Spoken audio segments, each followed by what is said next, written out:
Yo, Philly 254 living life. Back at it. So what we got right now, as you can clearly see, the Google Stadia controller. Oh, first of all, like, subscribe, do your due diligence, scroll around, take a nice little stroll through the playlist, click what you like, watch what you like, do your thing. Anyway, as I was stating, what we have in front of us right now is the Google Stadia controller. So I've had this thing for about maybe a little over a year, maybe a year. I'm not exactly sure anymore, but I've had it for a while.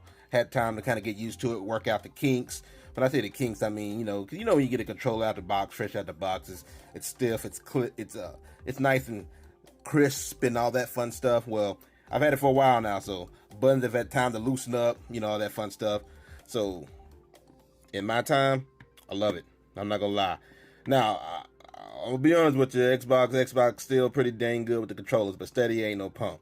So, the directional pad feels real nice. I like to play fighter games. This feels real nice when I'm trying to do controls and whatnot.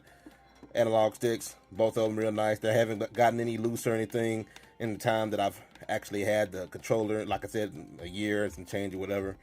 You have the little Stadia button here. You press that, and it just kind of takes you back to the Google Stadia app or whenever you're playing or whatnot. This guy right here is your Google Home button. Honestly, I've never used it, but it's a thing if you want to. You can press Google Home inside the Stadia game or whatnot. This guy right here it's almost like a little screenshot. So you press that button and it takes a quick little screenshot. If you hold it, you get a little 30-second snippet. I think it's 30 seconds. I might be wrong. This is basically your start and select buttons, basically. So, got your, turn it back that way. Got these bad boys right here. They both feel nice and snappy, clicky, no real issues. So as you can see, which brings me here, as you can see, this guy right here is how the Stadia controller is powered. Basically, you can just charge it up whenever you want to, and the time I've had it, it's not like it only lasts for 30 minutes or 20 minutes. It lasts for quite a while. So I never have any issues with charge. You can plug it in. It's USB-C, as you can see, which is always a plus. Has a 3.5 mic in the side or the back right here. So you can pretty much plug in your headsets or whatnot. Now, as far as this USB-C, you can use it to charge it, or you can actually use it to plug directly into a device. So you can just plug into your tablet or your phone, and when you do, the device will pretty much, especially as Android, will automatically recognize the Stadia controller is plugged in. It'll give you a little prompt to say, hey, Stadia controller is plugged in. Do you want to go and launch Stadia right here and right now? You can do that, and with Android, it actually gives you the option to just always choose this option. So you click the little button there, so anytime you plug it in, if you want to, anytime you plug it in, it'll just automatically launch Stadia, if that's what you want. I don't, because I use this controller for other gaming services as well, which brings me to that. This guy does not connect Bluetooth, unfortunately. It connects wirelessly, so through your Wi-Fi and all that fun stuff. So that's how it connects with Stadia. So it's said to basically keep it from, reduces a whole lot of lag and whatnot, because it connects directly to the Stadia servers and everything, which, to be honest with you, when I'm connected to Stadia and playing, there's virtually no lag. I'm gonna be honest with you. Unfortunately, like I said, it doesn't connect via Bluetooth, but it does have Bluetooth capabilities, and I believe that's just for to make its initial connection when you're setting up Stadia. That you can't use Bluetooth at all to actually make a sustained connection with anything else. So if you're using this to play mobile games, which you can do on your phone or your tablet, or GeForce Now, or even playing Xbox Game Pass, I never actually tried plugging it up to an Xbox. Never tried that. But you'd have to use the wired connection, and that's perfectly normal. And that's where I said that little prompt. That's why I don't put the little checkbox that says automatically launch Stadia, because I may not be trying to play Stadia. I might be trying to play GeForce Now, Game Pass, or a mobile game or whatnot. So I just hit cancel if I'm not trying to play Stadia, and go on about my business and launch whatever other servers I'm trying to play. But it's definitely a plus though, because since it connects and it plays wired, there's literally no lag at that point.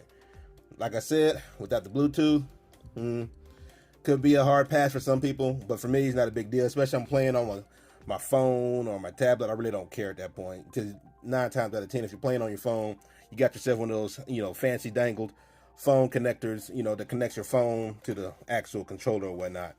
So the wire is literally looping straight back to the phone, so it doesn't really matter. So this bad boy right here, what do I give it? I give it a, you know what? Before I give it a solid, I'm gonna show you real quick what I was talking about. I'm gonna connect it to my handy dandy gaming phone, Galaxy. As you can see, all the smudges there. Galaxy S Ultra 20. So plug it up real quick. Feel the little vibrate. It does have haptic support, so FYI.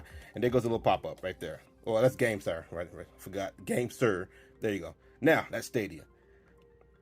See a little pop-up. You know, if I want to, I can launch Stadia. If I don't want to, I can hit cancel.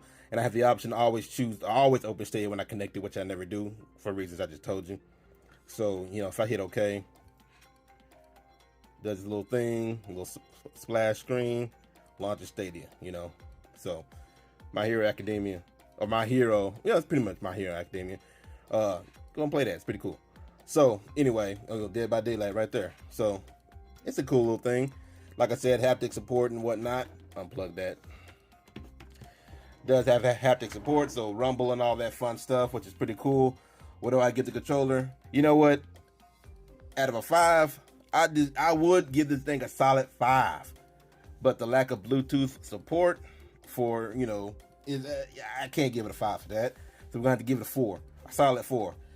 Now, because it does have Bluetooth inside the actual controller itself, it does actually, I say lack of support, it actually supports it in a way, but if they actually activated Bluetooth, which they could, it's a software thing. If they just activated Bluetooth so I could, you know, connect to Bluetooth via Bluetooth, shoot, that's a solid 5. Shoots up straight up to a 5. Controller feels real good in the hand, has a nice little weight to it. Nice and sturdy, does not feel cheap, I'll tell you that. I forgot how much they run. I think they run like $49, $39. I might pop it on the screen when I look it up. But they typically have some type of sales whenever they launch certain games. For example, I have 2 of these. The first one I bought myself, and the second one I got because I pre-ordered Cyberpunk 2077. I pre-ordered that, and it came with a Stadia controller. I think they had a similar deal with Resident Evil Village.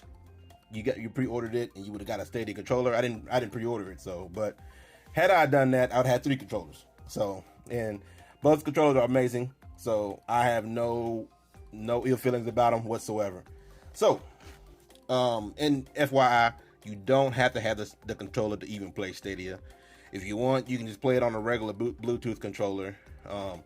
Any Bluetooth controller you find, you know, on Amazon, or if you got an Xbox controller sitting around, which if I don't have a Stadia controller, I'm playing on an Xbox controller. I'm telling you straight up, you know, you can do that, you know, but otherwise, yeah, you don't have to have a Stadia controller, but Stadia is optimized to work with the controller. I will say that.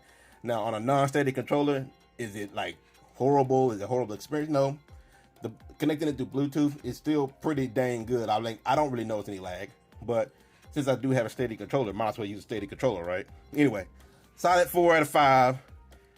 Pick it up, like, subscribe, do your thing, do your due diligence, and we out.